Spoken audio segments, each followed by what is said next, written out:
Friends, let's start with this second part of human respiration.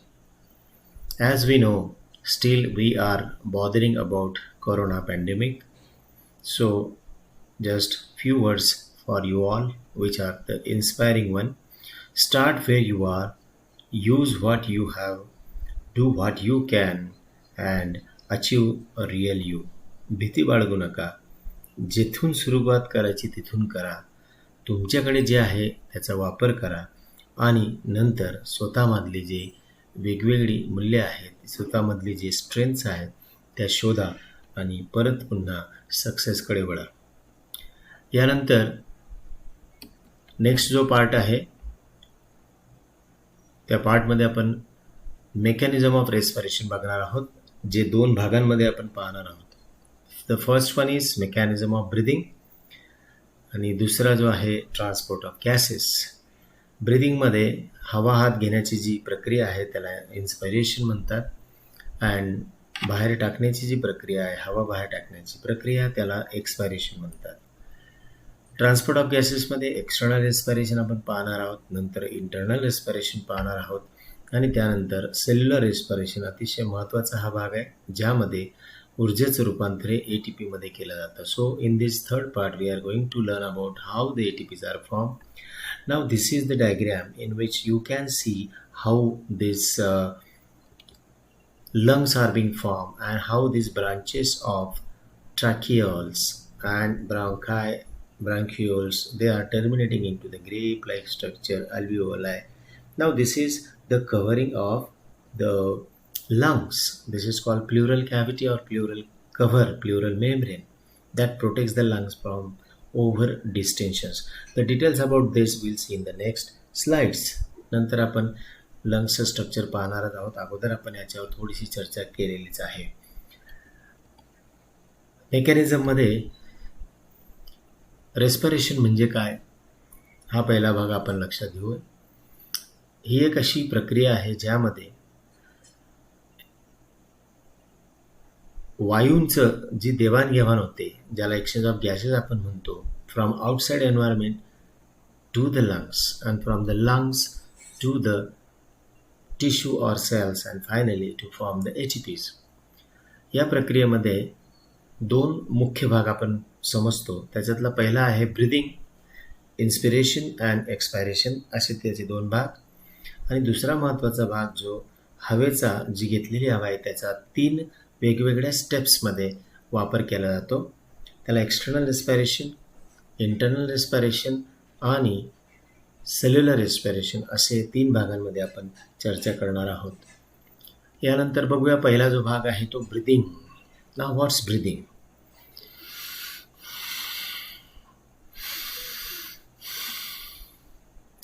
आता तुम्ही ब्रिदिंगचा आवाज ऐकलेला असेल की हवा आत घेण्याची प्रक्रिया आणि हवा बाहेर सोडण्याची प्रक्रिया. So physical process in which the inhalation of oxygen and exhalation of carbon dioxide takes place. Gas exchange takes place between the atmosphere and the lungs. बाहेरची हवा आतमध्ये शरीरात घेतली जाते आणि शरीरातली हवा बाहेर टाकली जाते. Air comes in and goes out of the lungs. It speeds up the rate of gaseous exchange, involves both these important steps. Now, what are the important parts under this breathing? Respiratory cycle, which is the alternate inspiration and expiration together.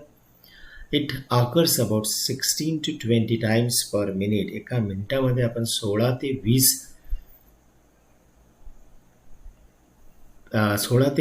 वेळा ही प्रक्रिया करत असतो, हवा आत घेण्याची आणि हवा बाहेर सोडण्याची. Breathing is under the control of medulla oblongata of the brain. हा जो पार्ट आहे मेडुला ऑब्लॉंगेटा हा हाइंड ब्रेनचा भाग आहे, ज्याच्या कंट्रोलमध्ये ही प्रोसेस आहे. One inspiration and one expiration is called breath. श्वास म्हणजे एक इन्स्पिरेशन अँड एक expiration. In this process part of respiratory systems are involved. याच्यामध्ये अनेक वेगवेगळे भाग हे कार्यरत असतात. त्याच्यामध्ये आपली थोरासिक केज आहे, रिब्ज आहेत, स्टर्नम आहे, इंटरकॉस्टल मसल्स आहेत आणि डायफ्रॅम.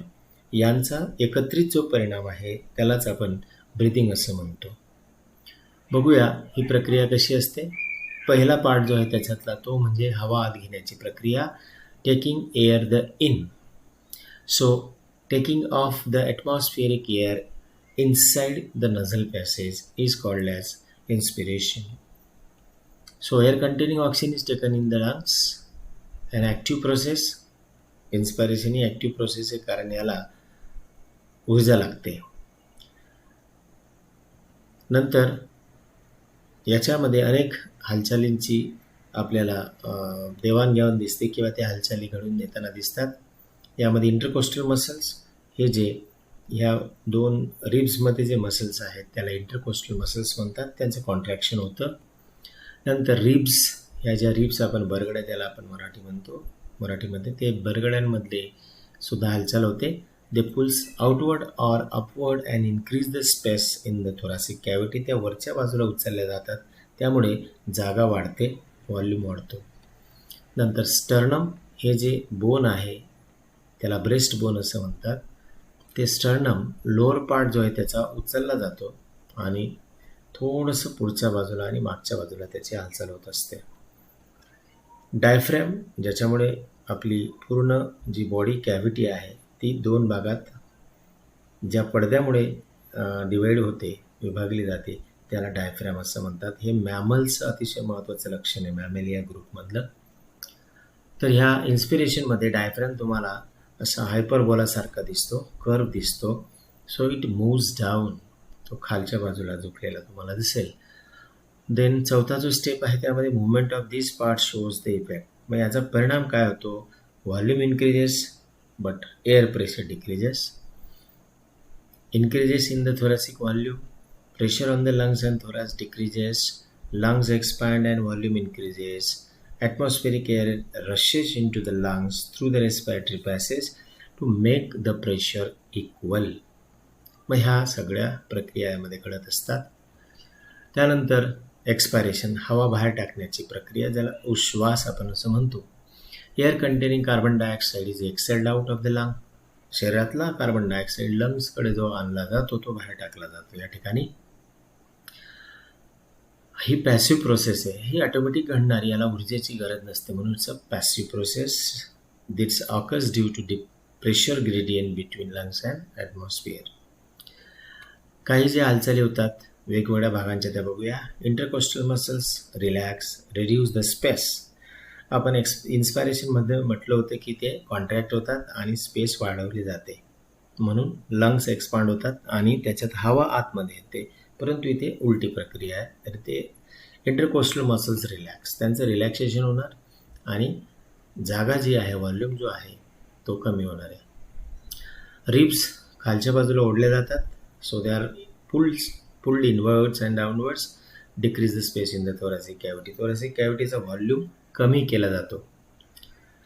त्यानंतर स्टर्नम हा याचा lower part comes at original place. तो अगोदर इन्स्पायरेशनमध्ये जो हाललेला होता तो परत जागेवर येतो आणि मूव इनवर्ड अँड डाऊनवर्ड, आजच्या बाजूला तो खेचला जातो. Diaphragm relax and again become dome shape. त्याचा आकार जो आहे तो परत पूर्ववत केला जातो, त्यामुळे thoracic कॅव्हिटी ही कमी केली जाते. ज्या काही हालचाली होतात त्याही बघूया. Volume decreases means pressure increases, अतिशय महत्त्वाचा भाग आहे.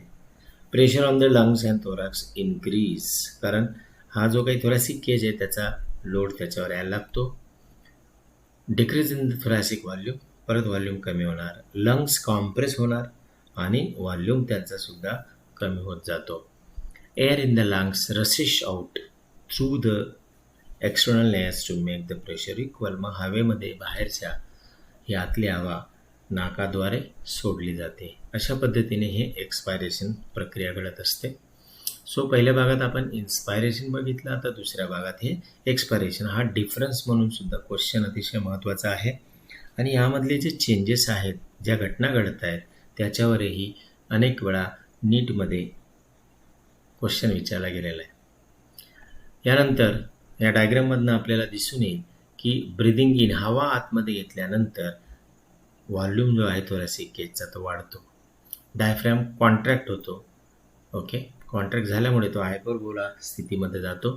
रिब्स लिफ्ट केले जातात चेस्ट एक्सपांड होते म्हणजे व्हॉल्यूम वाढतो आणि लंग्स एक्सपांड व्हायला लागतात कारण त्याच्यात हवा यायला लागते. That is breathing in. Breathing out केसमध्ये इंटरकोस्टल मसल जे आहेत ते रिलॅक्स होतात. लंग्समधली जी हवा आहे ती बाहेर जाते, त्यामुळे त्याचा व्हॉल्यूम कमी होईल आणि परत डायफ्रॅम जो आहे तो डोम शेप नॉर्मल त्या पद्धतीने ओरिजिनल पोझिशनला जातो. तर ह्या डायग्राममधनंही आपल्याला हवा आत घेण्याची आणि हवा बाहेर टाकण्याची जी प्रक्रिया आहे ती स्पष्ट दिसते आणि त्यामधले बदलही आपल्याला सहज दिसतात. दुसरा जो भाग आहे त्यामध्ये एक्सचेंज ऑफ गॅसेस किंवा ट्रान्सपोर्ट ऑफ गॅसेस हा भाग अतिशय महत्त्वाचा आहे. खरं म्हणजे यालाच आपण मेकॅनिझम म्हणूया. Exchange of gases between the external environment to lungs and internal respiration is between the alveoli of the lungs and the blood.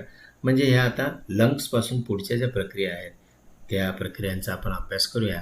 त्यालाच ट्रान्सपोर्ट ऑफ गॅसेस किंवा एक्सचेंज ऑफ गॅसेस आपण म्हणतो. During breathing oxygen rich air rushes inside the lungs and rich to the alveoli and exchange of gases takes place. कारण त्याची जी काही covering आहे त्याचा जो थिन मेम्ब्रेन आहे त्याला प्ल्युरल मेम्ब्रेन म्हणतो आपण. It is very thin and it easily exchange the gas across that membrane. So exchange of gases through diffusion process take place. त्याच्या 3 लेवल दिले आहेत. पल्मोनरी लेवल ज्याला एक्सटर्नल रेस्पिरेशन म्हणतो म्हणजे लंग्सपासून ब्लडकडे, ब्लडपासून टिश्यू किंवा शेवटी सेल्सकडे. सो दुसरा लेवल आहे तो टिश्यूचा आहे म्हणजेच इंटरनल रेस्पिरेशन आणि cellular respiration is the third level ज्यामध्ये ATPची निर्मिती केली जाते. बघूया ह्या तिन्ही स्टेप्स.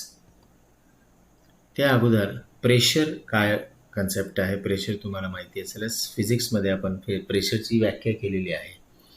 पण इथे पार्शियल प्रेशर हा कन्सेप्ट आहे. Pressure exerted by the gas in the mixture of gases. इतर वायूंवर त्याचा जो काही मुख्य जो गॅस आहे त्याचा जो प्रेशर असेल तो पार्शियल प्रेशर म्हणून इररेस्पेक्टिव्ह of concentration of other gases आपण कन्सिडर करत असतो आणि याची व्हॅल्यू खूप महत्त्वाची आहे एक्सचेंज ऑफ गॅसेससाठी. अल्व्हिओलसमध्ये जेव्हा हवा ही भरली जाते, मिक्सचर वेगवेगळ्या प्रकारची गॅसेस त्याच्यामध्ये येतात, त्यानंतर हवा आत घेतली की अल्व्हिओलामध्ये जाणार. पार्शियल प्रेशर बघा या ठिकाणी ऑक्सिजनचं आहे 159 mmHg आणि कार्बन डायऑक्साईड अतिशय कमी आहे 0.3 mm. तसंच partial pressure of both the gases changes due to the mixing of inhaled air with foul air. याच्यामध्ये जो काही मिक्स्ड असलेला गॅस असणार ज्याच्यात अनेक गॅसेस कमी प्रमाणात असतात त्याला आपण ट्रेस गॅसेस म्हणतो. त्याच्यामध्ये ऑक्सिजनची व्हॅल्यू बघा 104 mmHg आहे, कार्बन डायऑक्साईडची 40 mmHg. म्हणजे यांच्यामध्ये जो डिफरन्स होतो त्या डिफरन्समुळे एक्सचेंज हा सहज पॉसिबल होतो. तर हा पार्शियल प्रेशरचा कन्सेप्ट. आता पहिली स्टेप आहे ट्रान्सपोर्टमधली एक्सटर्नल रेस्पिरेशन. ही अल्व्हिओलाई आणि ब्लड कॅपिलरीजमध्ये होतं. याला स्क्वॅमस एपिथेलियम मदत करत असते, जी दोन्हीमध्ये respiratory gases diffuses from their higher partial pressure to lower. आणि मग त्या दोन्ही पार्शियल प्रेशर जेव्हा इक्विलिब्रियममध्ये येतात तेव्हा एक्सचेंज पॉसिबल असतो. Carbon dioxide of a blood is in pulmonary capillaries, त्याचं प्रेशर आहे 45 mmHg.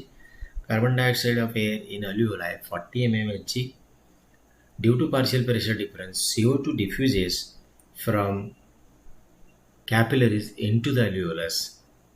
या पद्धतीने या डायग्राममध्ये दिसेल तुम्हाला की अल्व्हिओलसमध्ये एक्सचेंज कसा पॉसिबल आहे. आणि शेवटी ही जी हवा आहे ह्या हवेमधले जे गॅसेस आहेत कार्बन डायऑक्साईड आणि ऑक्सिजन यांच्यामध्ये आपल्याला निश्चितच वेगवेगळ्या पद्धतीने एक्सचेंज झालेला दिसतो.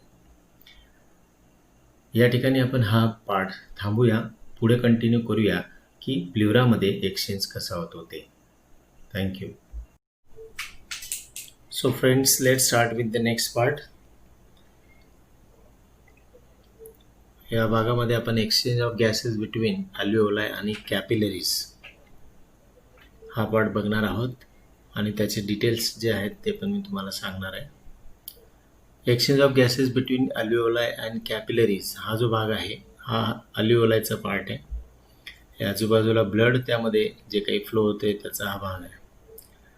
ब्लड येणारं जे ब्लड आहे त्याच्यामध्ये ऑक्सिजन जो आहे त्याचं प्रमाण जास्त आहे आणि लंग्समधनं बाहेर जाणारं जे ब्लड आहे त्याचा जो कॉन्सन्ट्रेशन ऑफ कार्बन डायऑक्साईड आहे तो जास्त आहे. या दोघांमध्ये जी भिन्नता आहे, व्हॅल्यूज ज्या वेगवेगळ्या आहेत, त्यामुळे जो एक्सचेंज होतो त्यालाच आपण डिफ्युजन असं म्हणतो. ऑक्सिजनचा जो पार्शियल ब्लड प्रेशर आहे रक्तामधला, पल्मोनरी कॅपिलरीजमधला, तो अराउंड 40 mmHg आहे. त्यानंतर partial pressure of oxygen of air in अल्व्हिओलाई, म्हणजे लंग्समध्ये असलेला जो ऑक्सिजन आहे त्याचा जो पार्शियल प्रेशर आहे तो 104 mmHg. दोघांच्या किमती बघा, ब्लडमध्ये असलेला 40 mmHgचा प्रेशर आणि अल्व्हिओलायमध्ये असलेला 104 mmHgचा प्रेशर, हा जो डिफरन्स आहे, या डिफरन्समुळे आपल्याला डिफ्युजन ही प्रक्रिया घडताना दिसते आणि त्या डिफ्युजनमुळे ऑक्सिजन आणि कार्बन डायऑक्साईड हे दोन्ही गॅसेस एकमेकांमध्ये एक्सचेंज करत असतात. त्यालाच आपण एक्सचेंज ऑफ गॅसेस असं म्हणतो. बघा, या ठिकाणी एक आकृती दाखवलेली आहे. त्या आकृतीमध्ये इनहेल केलेली एअर आणि एक्सेल केलेली एअर, म्हणजे श्वासोश्वास प्रक्रियेमध्ये जो आपण ऑक्सिजन आत घेतो, कार्बन डायऑक्साईड बाहेर सोडतो, त्यांचा जो ब्लड प्रेशर पार्शियल प्रेशर आहे, तो पार्शियल प्रेशरचा जो डिफरन्स आहे तो इथे दाखवलेला आहे.